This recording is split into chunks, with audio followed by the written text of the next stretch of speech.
البرنامج التالي حكمة بذكر مولد النبي صلى الله عليه وسلم التي سيلقيها Andre Gurutta Dr. Kiai Haji Muhyiddin Tahir SHG MTHI ila Syekhina al-Fadil ilaihi falyatafaddal mashkura.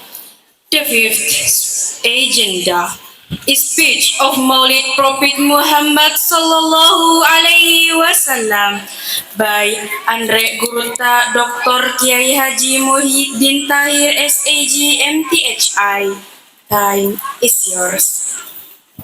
Acara selanjutnya Hikmah Maulid Nabi besar Muhammad sallallahu alaihi wasallam oleh Andre Gurutta Dr. Kiai Haji Muhyiddin Tahir SAG MTHI. Kepada Gurutta, waktu dan tempat dengan hormat disilahkan.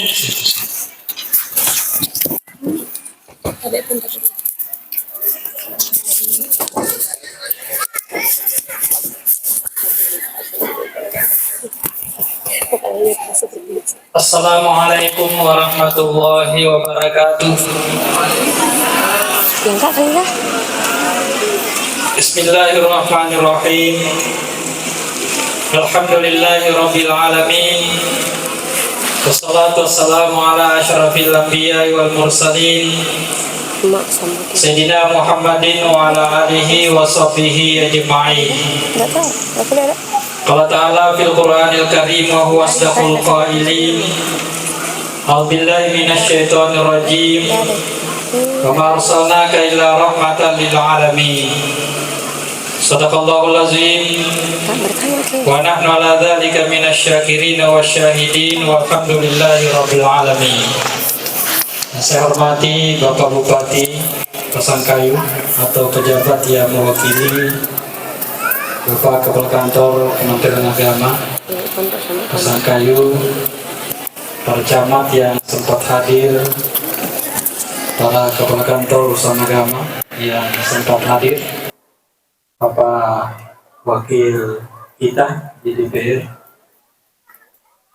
Bapak para pengurus dan pimpinan pondok pesantren yang sempat hadir, para pengurus pondok pesantren Darussalam Bila Warahmat,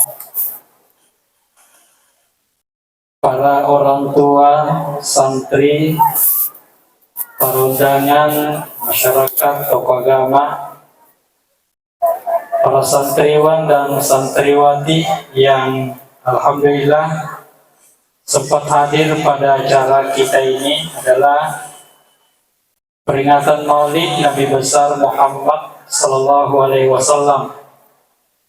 Mudah-mudahan kita semua insya Allah bersama dengan Nabi dan insya Allah bersama juga Nabi Muhammad dalam surga nanti. Amin ya rabbal alamin. Pertama, saya ucapkan terima kasih diundang untuk ke tempat ini, walaupun setiap peringatan selalu diundang, tapi baru kali ini sempat hadir. Saya teringat 3 tahun yang lalu diundang, 2 tahun yang lalu diundang, tapi ternyata tidak sempat. Baru kali ini kami sempat hadir di tempat ini bersama dengan bapak-bapak dan ibu-ibu sekalian. Yang pertama, satu-satu. Yang pertama, satu.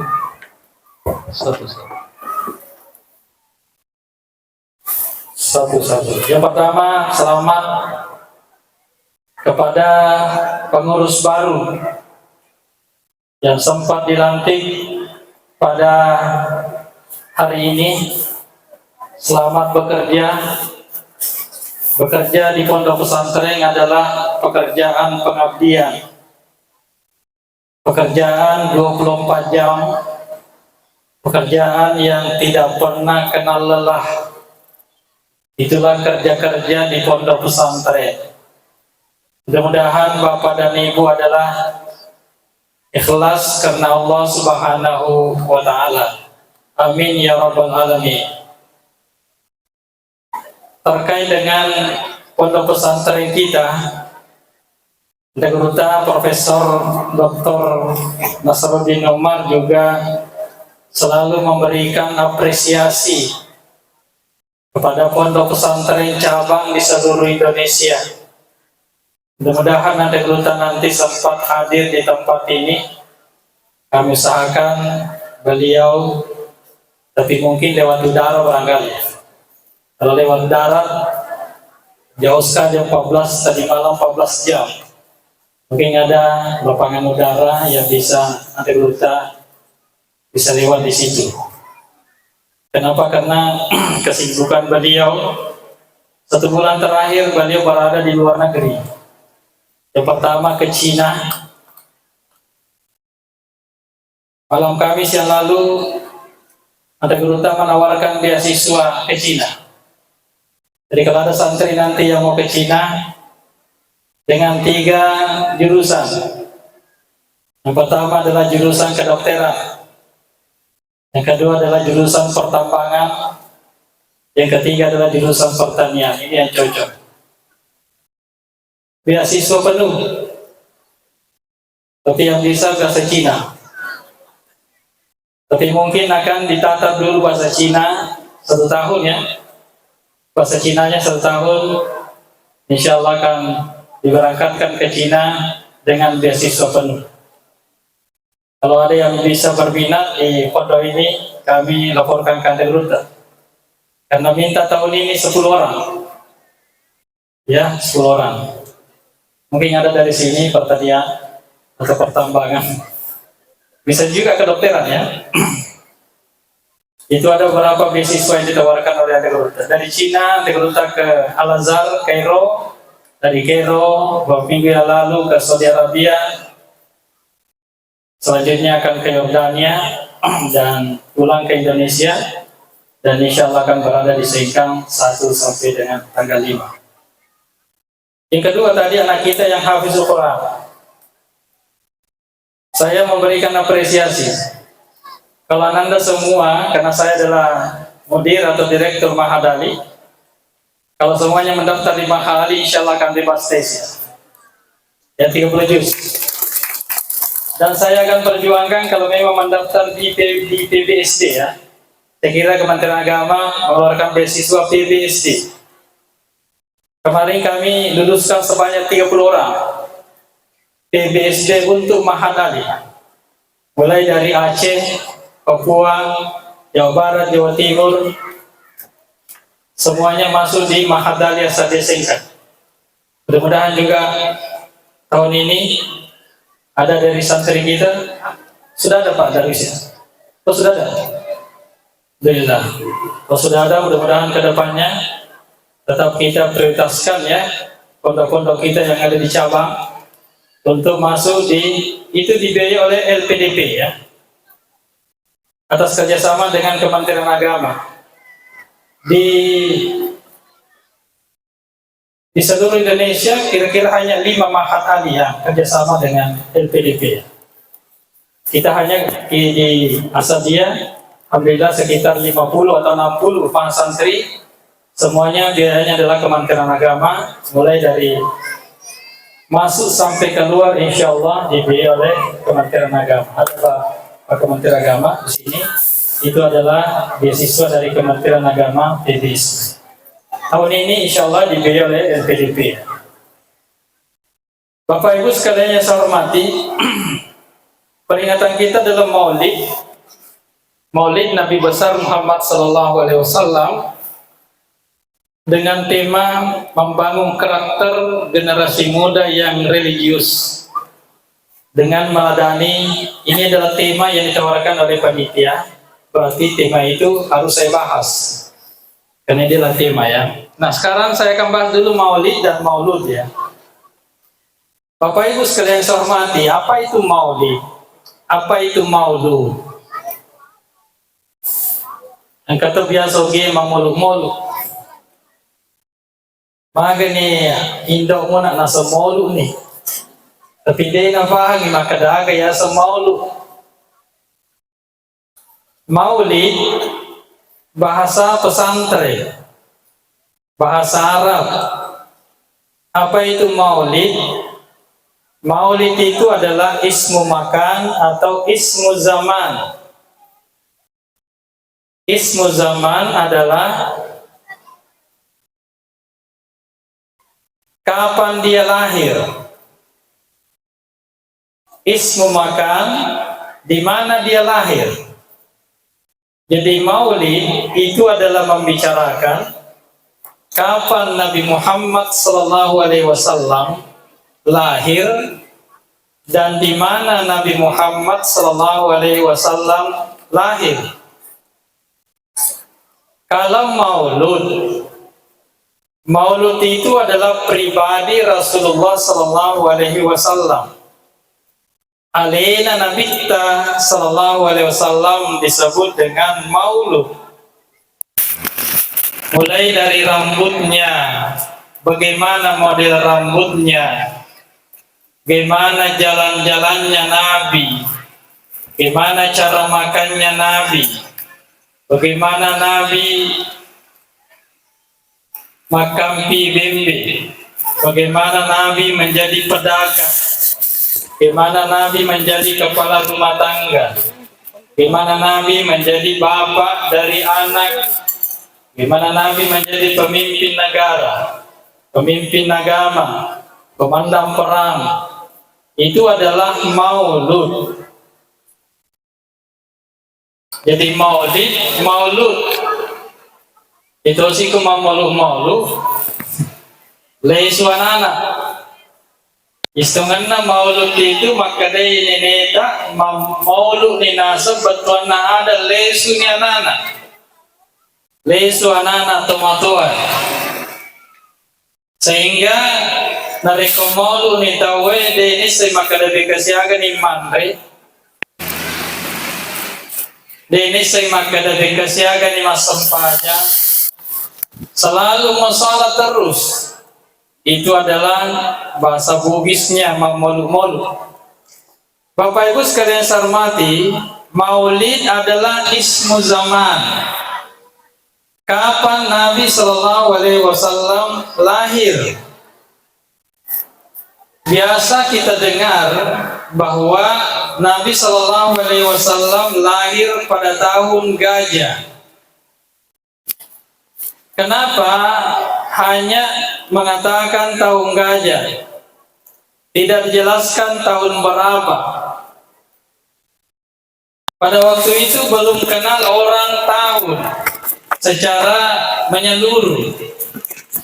Hanya mengenal peristiwa yang terjadi pada saat itu. Sama halnya kita,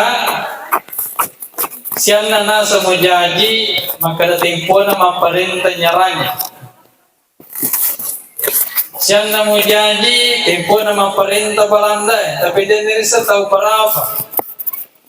Kapan lahir tempo nama perintah Jepangnya, dah tahu berapa.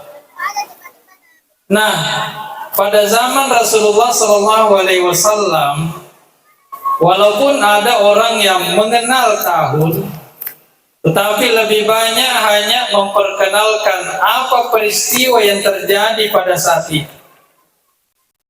Peristiwa yang terjadi pada saat itu dijelaskan dalam surah Al-Fil.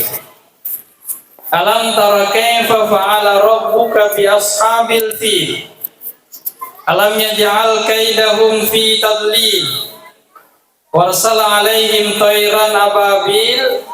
Tarmihim bihijaratin min sijil faj'alahum ka'asfim ma'kul. Pada saat itulah lahir Nabi Muhammad sallallahu alaihi wasallam. Seorang raja yang bernama Abraha. Abraha itu ingin menghancurkan Baitullah. Kenapa? Karena merasa cemburu, iri hati adanya Baitullah di Makkah.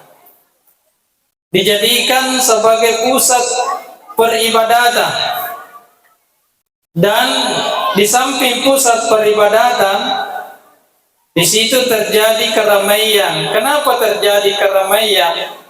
Karena Makkah pada saat itu dianggap sebagai pusat perdagangan dunia, sehingga mereka terutama di tanah Makkah. Abraha ini ingin memindahkan Baitullah supaya pusat-pusat perdagangan, pusat-pusat peribadatan pindah ke kampungnya. Maka ingin meruntuhkan Baitullah. Maka Abraha mengutus tentaranya, ribuan tentara yang diutus oleh Abraha untuk menghancurkan Baitullah.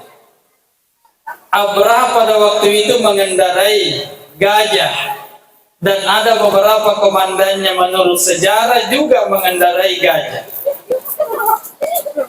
Pada waktu itulah tentara ini mengarah ke Makkah untuk menghancurkan Ka'bah. Tapi atas kehendak Allah Subhanahu wa taala. Masyaallah kana wa ma lam yasha' lam yakun. Apa yang diinginkan oleh Allah akan terjadi, dan apa yang tidak diinginkan oleh Allah tidak akan terjadi. Tarmihim bihijaratin lam yaj'al kaidahum fi tadlili wa arsala alaihim tayran. Allah nasabahum Allah Ta'ala memelihara Ka'bah, tidak mau dihancurkan oleh siapapun juga. Maka Allah Subhanahu wa taala wa arsala alaihim tayran ababil. Allah Subhanahu wa taala mengirim tayr, mengirim burung. Bukan burung walet, tapi burung ababil yang dikirim oleh Allah. Setiap kaki-kakinya itu menggenggam aganak katani warsal alaihim tayran ababil tarmihim bihijarah. Dia menggenggam batu-batu min sijil dari api neraka. Iro manu-manu angka mana batu-batu nakataning. Batu-batu boleh vega, batu-batu boleh ranaka min sijil. Tarmihim bihijaratin min sijil warsal alaihim tayr. Tarmihim, batu-batu itu dilemparkan ke tentara-tentara Abraha pada waktu itu. Jadi nafakefung Allah Ta'ala menghancurkan tentara Abraha, bukan manusia, bukan tentara, tapi yang dipakai oleh Allah untuk menghancurkan hanyalah burung ababil. Sabayar Allah Ta'ala narekomelo menghancurkan isi dia wawang. Maka tidak ada alasan bagi Allah, kalaupun ingin menggunakan apa saja, agi-agi neloro pun Allah Ta'ala, apa yang diinginkan oleh Allah Subhanahu wa Ta'ala, kalau ingin menghancurkan apapun saja digunakan oleh Allah untuk menghancurkan sesuatu. Kasus Nabi Nuh alaihissalam, saya kira kita sudah dengar bagaimana kasus Nabi Nuh. Nabi Nuh sudah ratusan tahun berdakwah, ceramah, zihaban wa iyala. As-Sawanni matampa Nabi Nuh. As-Sawanni kurang lebih 900 tahun lamanya Nabi Nuh berdakwah, tapi tidak banyak orang yang menerima dakwah Nuh alaihi salam. Jauh ni pengelutan Nabi Nuh, melodon ni ekwa. Aga danya na kejadian. As-Sawanni kamar dakwah, siang malam saya berdakwah, tapi tidak seberapa orang yang percaya kepada saya. Bahkan anaknya sendiri pun tidak percaya kepada Nuh alaihissalam. Melodon di pengelutan Nabi Nuh, yang terjadi adalah banjir yang cukup besar. Terjadi banjir saat itu. Nabi Nuh sebelum banjir perintahkan membuat perahu. Nuh, Ebu Kolovi. Pengelutan Nabi Nuh membuat perahu di atas gunung. Icawe-cawe si kumana. Nuh, mana kejadian Ebu Kolovi asatna buluwe. Itu biasa tahu yang rekomembu ilobi ku mirin natasi. Tapi Nuh membuat perahu di atas gunung. Karena yang diambil jadi perahu adalah pohon-pohon besar yang ada di situ. Icawe-cawe si kuman. Tapi apa yang terjadi dari yang berbahagia? Allah Subhanahu wa taala ingin menghancurkan umatnya Nabi Nuh. Yang terjadi adalah banjir yang cukup besar. Hadirin yang berbahagia, pengelutan Nabi Lut alaihissalam juga demikian. Agak tahu si kejadian dari pengelutan Nabi Lut. Pengelutan Nabi Lut alaihissalam kedo-kedona umatna salah kedo na kedo salah. Umatna pengelutan Nabi Nuh agak tahu si kedo-kedona narik kuburane melo mabene tanya makunre nasapa burane to miha nasapa narik makunre melo malakai tanya maburane nasapa tapi aga nasapa makunre to nasapa kemunculah istilah homoseks dan lesbian pada zaman itu. Nautusun ni malaikat na Allah Ta'ala wa malaikatku jok kana patalingay, jok kana suroy, Lut salay kampong. Sabade nagagamelo. Talingat. Bahkan benena panglutan Nabi Lut alaihissalam tidak menghormati dan tidak ikut pada dakwah panglutan Nabi Lut. Hanya ikut larut dalam umat yang laki-laki suka laki-laki dan perempuan suka perempuan. Itu yang terjadi di dalam berbagai. Malaikat na Allah Ta'ala nantusun. Suruh ni Nabi Lut salay kampung ni. Sebab masolan ni kampung ni marota ni kampung salay ni. Itu dicantumkan dalam Al-Quran. Lut salay ni kampung ni. Aja na munggiling termasuk benemu salay to ni. Salay kampungnya, masalin na panglutan Nabi Lut alaihissalam kampungnya, akhirnya Allah Subhanahu wa taala mengangkat tanah itu. Na pendra Ilyas na panagapuan no Makkah mati-mati manangi umat na panglutan Nabi Nuh yang tidak mau ikut kepada Nuh alaihissalam. Karun juga demikian hadirin yang berbahagia. Ya Karun ifatalingay talinga ke Karun mega tuwaram-parammu asumba-sumba ko di pondok pesantren Darussalam. Ya, Darussalam kau na pesanan celengan ya. Nah, ini celengan. Oleh kabar pada waktu itu Karun alamannya celengan, taruh ke bolamu, kumoto ko, pertama si sebu, dua sebu, telu sebu. Kadai banglut, makadai karu, maga sinang kecelengan. Ditukar urusan nafung Allah Ta'ala, ini adalah kekayaan yang saya peroleh, ini adalah hasil jeripaya saya. Ditukar bukan si bawa Pak Sudirman. Si melo-melo detakah hubungan kenapa saya mau makin iya padang ini adalah harta yang saya miliki adalah hasil dari payah saya. Apa yang terjadi dengan berbahagia dalam Al-Quran itu dikatakan fakhasafna bihi wa bidarihil ardh. Kesombongan Karun. Dia mengatakan bahwa ini adalah hasil dari payah saya, tidak ada hubungannya. Dia gak hubungan nasib Allah Ta'ala. Apa yang terjadi? fakhasafna bihi wa bidaril ard. Ilm Qarun bersama dengan rumahnya, bersama dengan hartanya, bersama dengan keluarganya cakuman. Kenapa? Dia melo telinga dari kisuri masumba.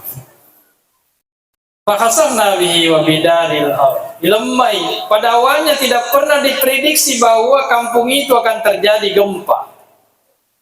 Dia gagap bayangkan maka daerah kampungnya akan terjadi longsor. Tapi karena kehendak Allah Subhanahu wa taala tidak ada yang tidak bisa terjadi. Ini adalah Qarun, hadir yang berbahagia. Terkait dengan pondok pesantren kita. Saya biasa katakan, Pak Bu, kemarin juga di Bone saya katakan, kalau kita menyumbang ke lembaga-lembaga pendidikan, sebenarnya lebih banyak pahalanya kalau kita menyumbang di masjid. Ini hasil analisa saya. Boleh benar, boleh salah, tapi saya akan mengemukakan datanya. Kenapa lebih banyak pahalanya kalau kita menyumbang di lembaga pendidikan? Dalam hadis Nabi, "Idza mata banu Adam in qata'a amaluhu illa min salas." Nareko mati dia tahu mapet tu ni amalan. Dia na sempajang, dia na puasa, dia na sampaja, dia na nendre tanah maraja.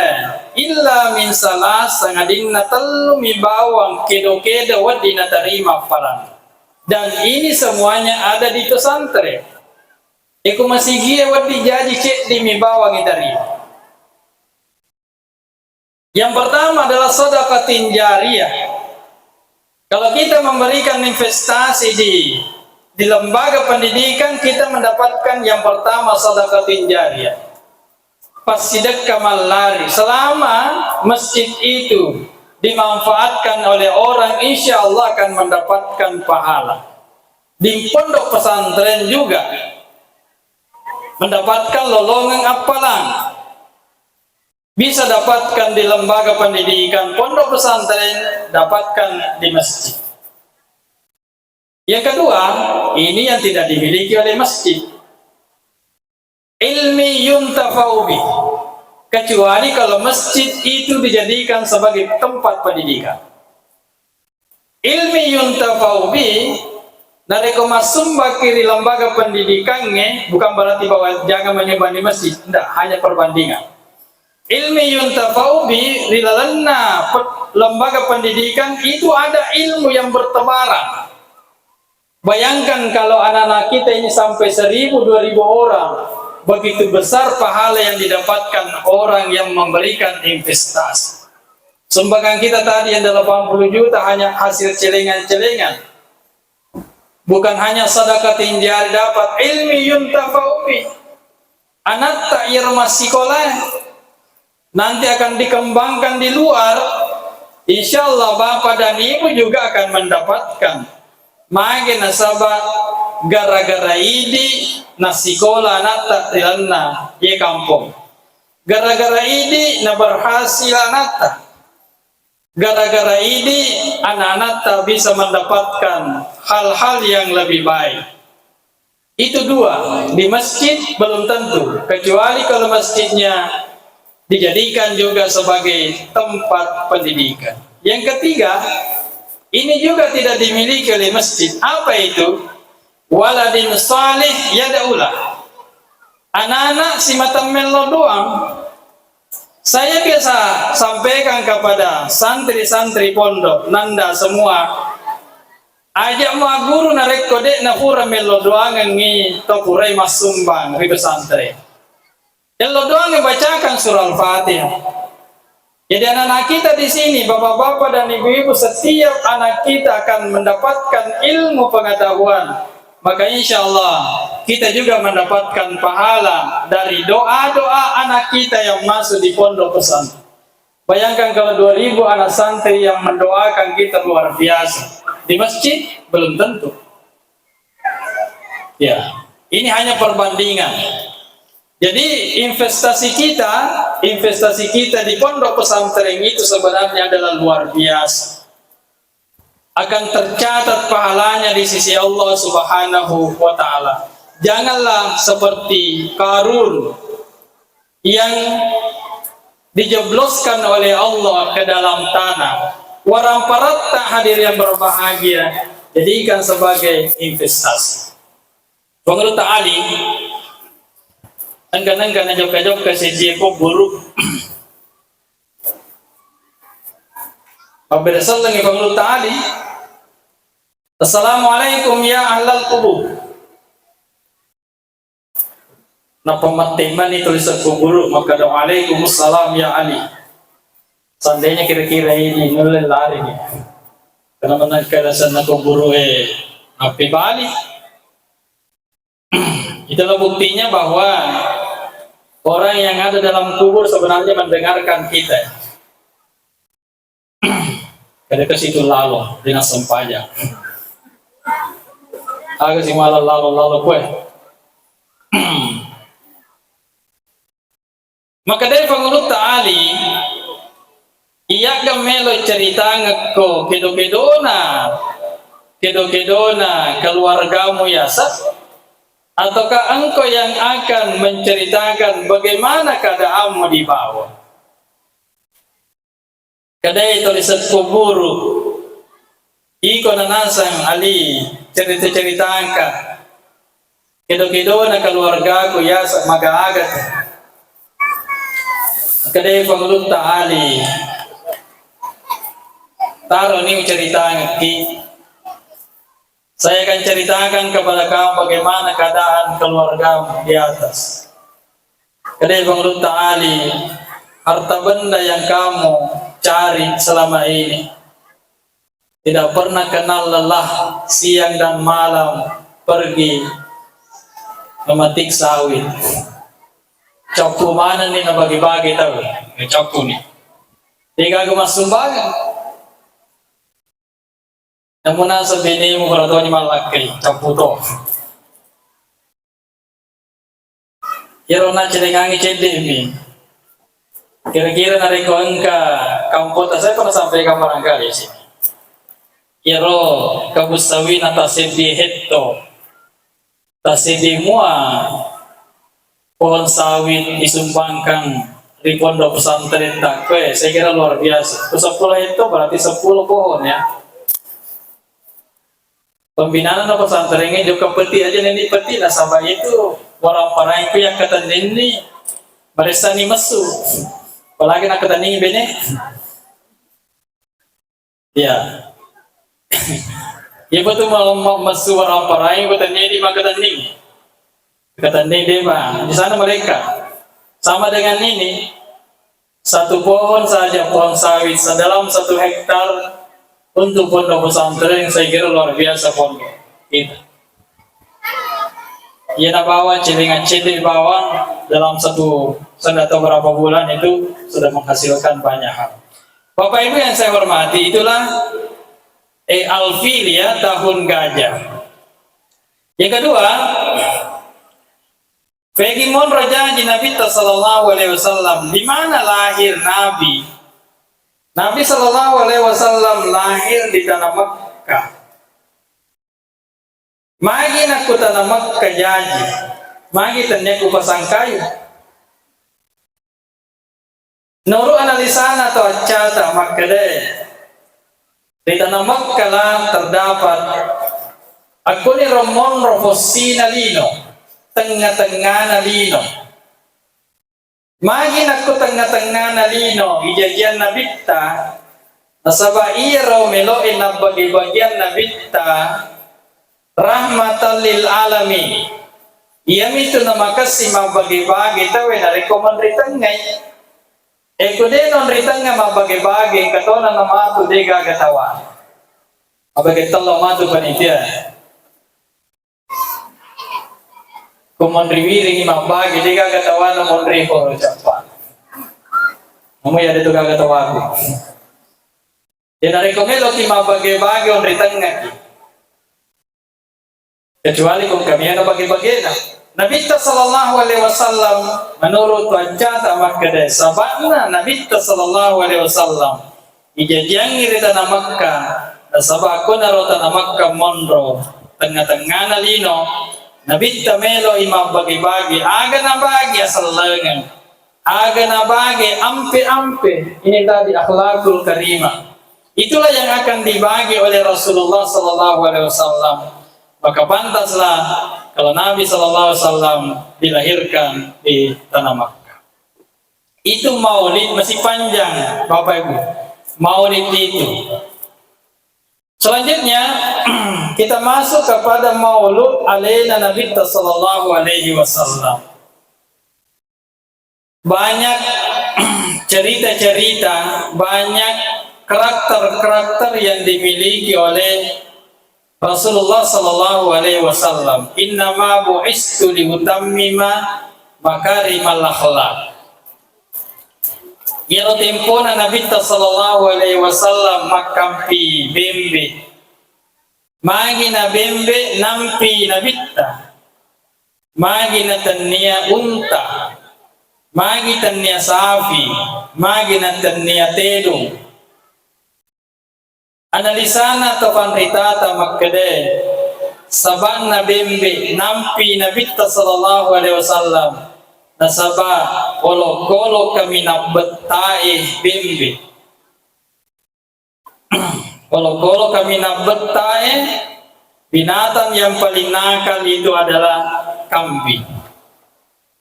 Yero bembe hadirin berbahagia narekirin rengi matupu-tupu nareko isorongi nasaleki lari, itu adalah kambing.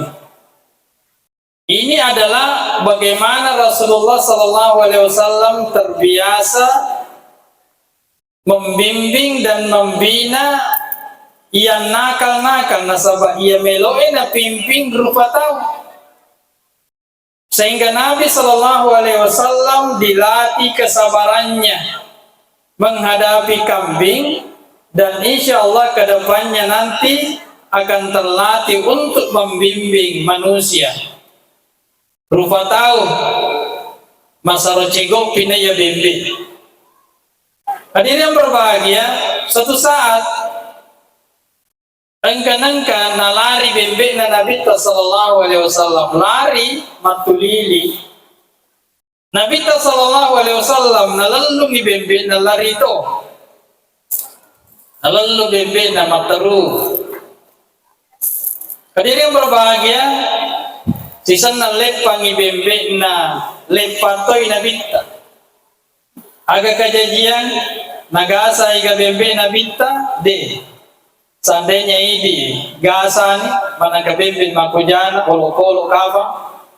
Kolo-kolo me mana sabat bembe. Aga napadangi bembe na nabitta magi mulari na benengede mulari de uposo iko posoto iya uposoto pada poso. Ini adalah bagaimana Nabi menghadapi, bagaimana kesabaran Nabi menghadapi sesuatu yang pada saat bisa kita marah, tapi Nabi sallallahu alaihi wasallam dia macam dia sabar menghadapi binatang. Sabar inilah yang harus kita miliki oleh umat Islam. Bagaimana kesabaran kita menghadapi sesuatu. Termasuk anak-anak kita, wahai anak-anak kita tadi yang menghafal Al-Quran tidak mungkin selesai 30 juz kalau tidak disertai dengan kesabaran. Imam Syafi'i kan pernah berkata, "Lan tanalul ilma illa bisittati." Dek mololongan ngifat disengenge narekode mupegoi enang parakara. Salah satu diantaranya adalah wastibarin, kesabaran. Anak kita tadi tidak mungkin selesai. Para pembina kita di sini tidak mungkin berhasil membina yang tadi itu dengan santri-santrinya kalau tidak disertai dengan kesabaran.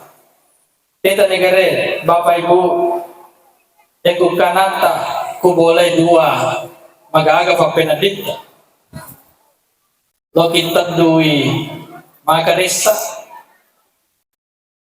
kita dui sedie matindro sedie namu laki matindro to itu cara lo mas sempajang anak namu laki di trans sempajang dua. Itulah sebabnya sekarang banyak orang yang memasukkan anaknya di pondok pesantren. Bahkan ada penelitian dari Malaysia yang berbahagia, seorang peneliti dari Malaysia tinggal di Indonesia selama 10 tahun, meneliti semua lembaga pendidikan. Dia berkesimpulan maka lembaga yang paling hebat, lembaga yang paling baik di Indonesia adalah pondok pesantren. Kenapa? Karena di pondok pesantren terlatih anak-anak kita berbagai hal, termasuk dilatih untuk sabar, dilatih untuk mandiri. Nah, naik ke pesantrennya dilatih untuk mandiri, tidur sendiri. Aku malas bawang, aku bola, kenindok na cabu-cabu. Nah, aku pesantrennya paling pembinaan.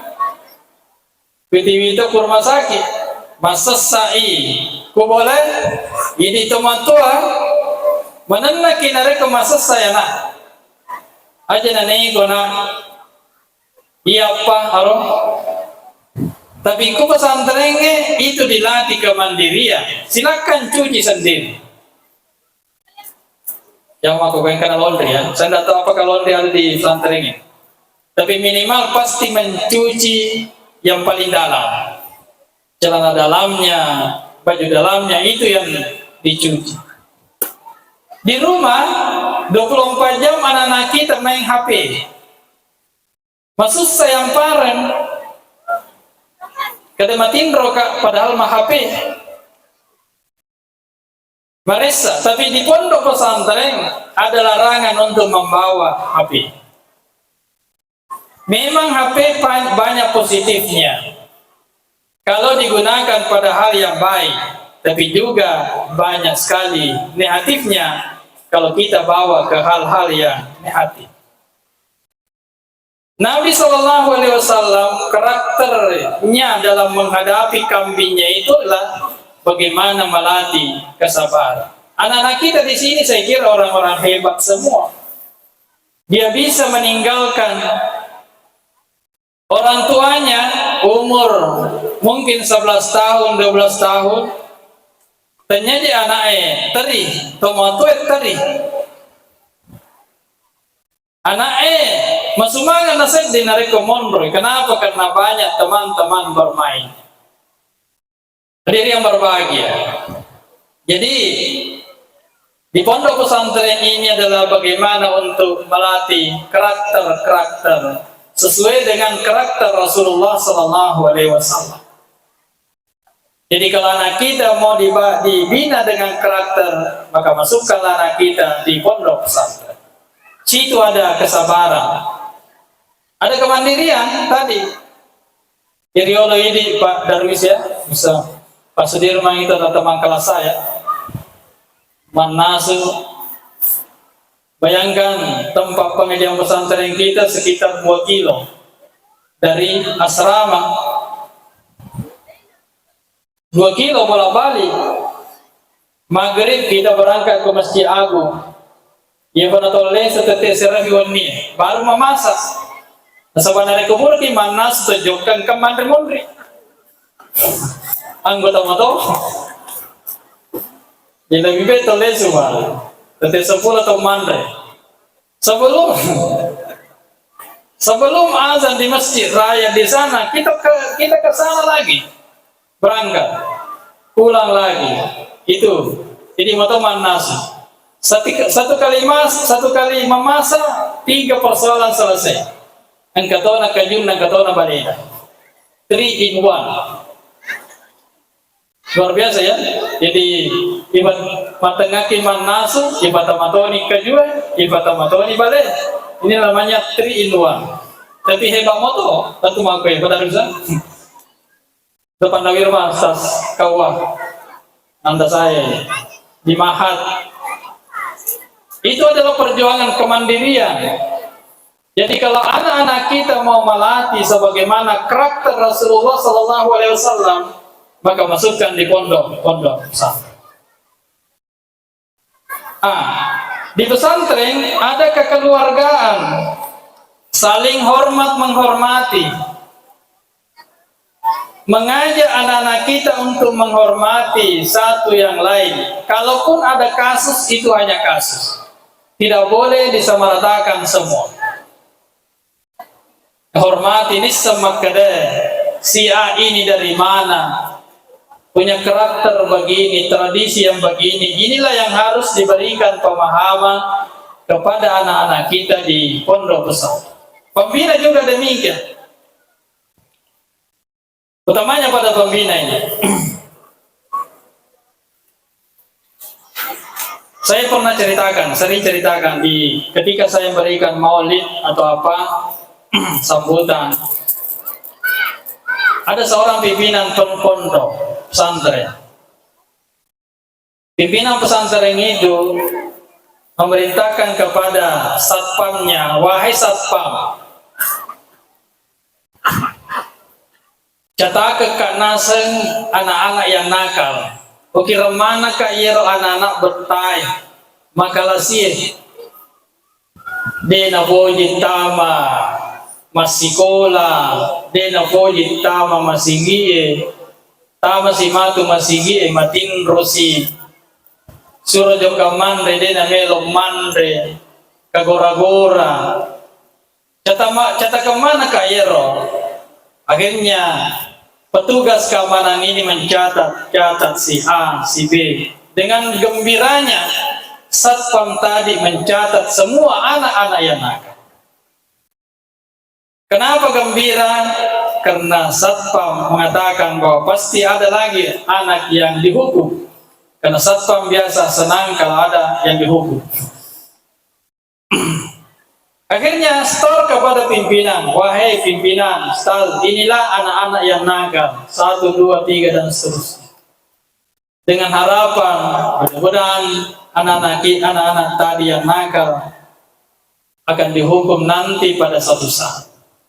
1 minggu tunggu siapa yang dihukum, 2 minggu tidak ada, 3 minggu tidak ada. Akhirnya satpam tadi lapor, Ustaz, saya sudah catat nama-nama yang nakal, kenapa tidak ada yang dihukum? Saya sudah catat, sudah 1 minggu, 2 minggu, 3 minggu saya tunggu, kenapa tidak ada yang dihukum? Pimpinan pondok tadi mengatakan, saya suruh kamu mencatat anak yang nakal. Apakah saya ingin anak itu dihukum? Tidak. Saya nyuruh kamu untuk mencatat supaya anak-anak nakal tadi saya doakan ketika saya sholat tahajud, mudah-mudahan mereka menjadi orang-orang yang baik. Luar biasa. Apakah ada guru yang begitu? Saya yakin di pondok pesantren begitu. Itulah sebabnya banyak dari kita adalah walaupun ilmunya rendah, tapi insya Allah masih punya karakter yang bagus. Pimpinan-pimpinan pondok, saya kira guru-guru tamana yang ada di depan, saya kira begitu. Anak-anak kita, guru-guru pimpinan-pimpinan pondok, saya yakin dan percaya ketika dia salat tahajud pasti mendoakan. Makanya itu dulu adik bapak dan ibu, kira riolo nari pertama ke pesantren ini agak dibawa. Dua tuh bawa riolo nari pertama ke pesantren ini. Nomor di madomo-domo, yang kedua betah. Sehingga pondok pesantren itu disebut dengan bengkel. Saya merasa kurang setuju kalau ada pesantren, ada sekolah unggulan. Sekolah unggulan, padahal anak yang masuk di situ adalah anak-anak unggulan. Untuk apa kita bina disebut dengan sekolah unggulan kalau anak yang masuk di sekolah itu adalah semuanya unggulan? Coba masukkan ranking terakhir, baru mengatakan ini sekolah unggulan. Itu logikanya begitu. Kita kadang-kadang merasa hebat sekolah unggulan, membangun sekolah unggulan. tapi yang memasukkan adalah ranking 1, 2, 3. Untuk apa unggulan? Memang sudah unggul masuk. Yang perlu dibina adalah anak-anak yang terakhir. Disinilah kita diuji apakah kita mampu menjadi sekolah unggulan kalau kita mau bisa membina anak-anak ranking terakhir. Pesantren, saya yakin dan percaya insya Allah bisa demikian. Kenapa? Salah satu di antaranya adalah doa-doa para pimpinannya, doa-doa para guru-gurunya. Guru-guru kita, pimpinan pondok kita rajin salat tahajud, dan saya yakin dan percaya setiap salat tahajudnya akan mendoakan anak-anak kita. Ini memang Bu, jangan lupa salat tahajud. Minta doakan kepada anak. Ada penelitian begini, Bu. Ada penelitian. Orang tua itu anaknya semua berhasil, profesor, doktor, profesor, doktor, profesor, doktor. Berhasil semua. Ada peneliti yang bertanya, wahai ibu, kenapa agai baca-baca dan berhasil anak? Kenapa bisa menjadi orang hebat semua? Apa jawaban ibu itu? Saya berhasil kira-kira karena setiap malam saya selalu tahajud, dan setiap anak saya khususkan untuk salat tahajud saya. Yaku endeng anakku ufatung kekengi salat tahajud. Tahajud pertama anak pertama, tahajud kedua anak kedua, tahajud ketiga anak ketiga, dan seterusnya. Ibu, anak tak mau menjadi anak saleh, jangan hanya mengandalkan usaha-usaha yang rasional, tapi kita juga harus mengandalkan Allah Subhanahu wa Ta'ala. Para pembina juga saya harapkan aja tajok ke mapa guru dari kode telo duange anak guru ta yang mana berhasil. Karena kadang-kadang anak santri kita, anak nakal pada saat ini belum tentu nakal 20 tahun yang akan datang. Saya tidak tahu kalau anggota DPR kita, apakah dia mungkin juga nakal-nakal sebelumnya. Tapi saya yakin 20 tahun, karena keberhasilan pendidikan tidak boleh kita lihat pada saat sekarang, tapi kita harus melihatnya 20 tahun yang akan datang. Itu adalah faktor doa dari orang tua, faktor doa dari para guru-guru kita. RPP, apalah namanya, seperti sekarang, atau kurikulum merdeka, dan seterusnya, itu sebenarnya ada guru-guru kita pada masa lalu, itu tercetus pada salat-salat tahajud. Jadi ini yang dilakukan oleh Rasulullah SAW. Ini karakter Rasulullah, kita bisa masukkan di pondok-pondok pesantren.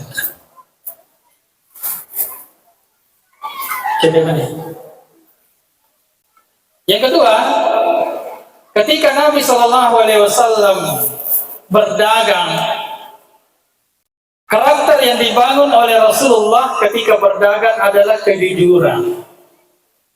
Jujur. Kejujuran inilah yang susah pada saat sekarang ini. Banyak orang punya ilmu yang tinggi, tapi kejujuran yang tidak ada. Kita harapkan nanti di pondok-pondok kita ciptakanlah kejujuran. Kenapa? Karena kejujuran itu, kepintaran mungkin kita bisa rekayasa dalam 1 tahun, 2 tahun, 3 tahun. Tapi kejujuran itu adalah kita bisa, baru kita bisa rekayasa mungkin 20 tahun, 30 tahun, tidak akan. Coba kita lihat di televisi kita, sudah nenek-nenek, tapi ternyata kejujuran sudah hilang. Orang apa? Orang pintar sah. Macam mana? Ikut tomatan refadis tomadodo fadis sengenam menau mencuri, paling-paling dia mencuri hanyalah telur tetangganya, ayam pamannya, sapi tetangganya. Tapi kalau orang yang berilmu mencuri, maka jembatan bisa habis, aspal bisa habis. Bukan hanya ratusan ribu, tapi triliunan bisa habis. Kenapa? karena tidak ada karakter kejujuran dalam kehidupan mereka. Insya Allah saya yakin di pondok pesantren kita insya Allah akan dilatih anak-anak kita untuk jujur, supaya mereka itu adalah mencontoh kehidupan Rasulullah Sallallahu Alaihi Wasallam. Sekali lagi terima kasih pada undangan ini, dan mudah-mudahan pondok pesantren kita semakin jaya. Maka itu kami titipkan kepada Bapak Bupati, pada Kemenang, pada Kawa, pada camat, pada masyarakat. Berikutnya pada ini siapa lagi yang akan membina? Tadi dikatakan ini swasta. Swasta itu adalah betul-betul mandiri, betul-betul pengurusnya adalah berusaha mencari bagaimana anak kita. Ya roh pengurus biasa makada ini mengurus anak tak jadi urus. Biasa begitu ya, guru juga begitu. Kadang-kadang kita lebih mendidik anaknya orang dibanding mendidik anak kita. Pimpinan-pimpinan pondok pesantren saya kira juga demikian.